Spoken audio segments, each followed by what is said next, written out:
Salut et bienvenue.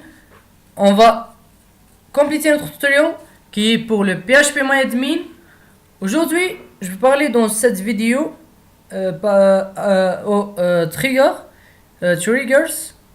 qui est donc une méthode très importante et une méthode très gentille.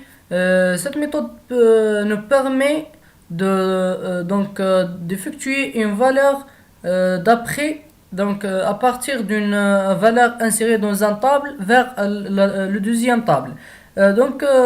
Comment ça fonctionne? Si Cette méthode permet de relier les tableaux entre eux.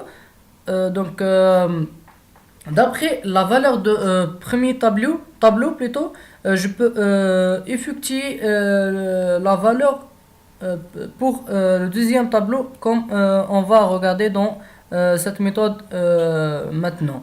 On est dans le PHP interface, comme vous regardez ici dans le localhost. Je suis dans le database, la base de données qui est TestUtopian, dans le premier tableau qui est le test table. Je vais aller vers triggers qui est là. J'ai aucun trigger ici à créer. Je vais aller vers add trigger, comme vous regardez ici, pour ajouter un nouveau trigger. Donc ici le nom qui est par exemple insert table, test table, qui est pour c'est ça le nom de notre trigger, qui est le temps qui est après ou avant. Je vais utiliser après, et l'événement qui est insert, ou update ou delay, donc une opération d'insertion, de mise à jour ou de mise à jour ou de suppression. Maintenant, je vais faire pour l'insertion. Je vais faire la définition, cette instruction qui est insert into test table 2, qui est le deuxième tableau qu'on va faire les valeurs, qu'on va effectuer les valeurs, et values qui est new id et new aussi name. Ce sont les attributs, et je vais cliquer sur go. C'est ça notre instruction, c'est ça notre trigger qui est là. Create trigger insert test table after insert on test table for each row insert into. On va insérer ce sont les informations pour chaque information à créer dans le test table. C'est ça notre trigger. Donc on va essayer de premièrement de regarder nos informations. On a l'identificateur 1, 4 et 2, et ce sont les noms qu'on vous regardez ici.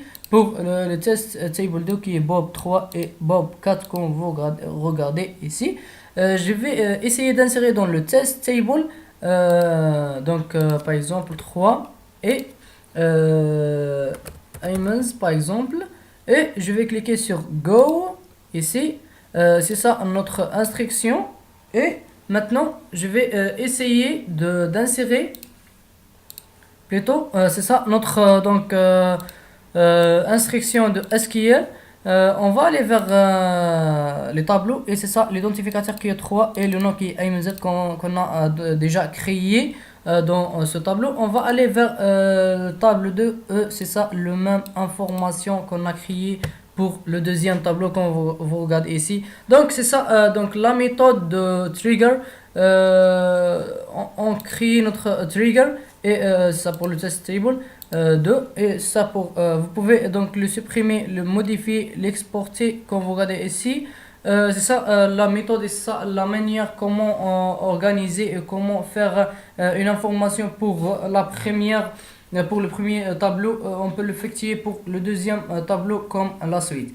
Merci de voir la vidéo. Attendez-nous dans la 6e vidéo, qui est la dernière vidéo pour ce tutoriel. Thank you.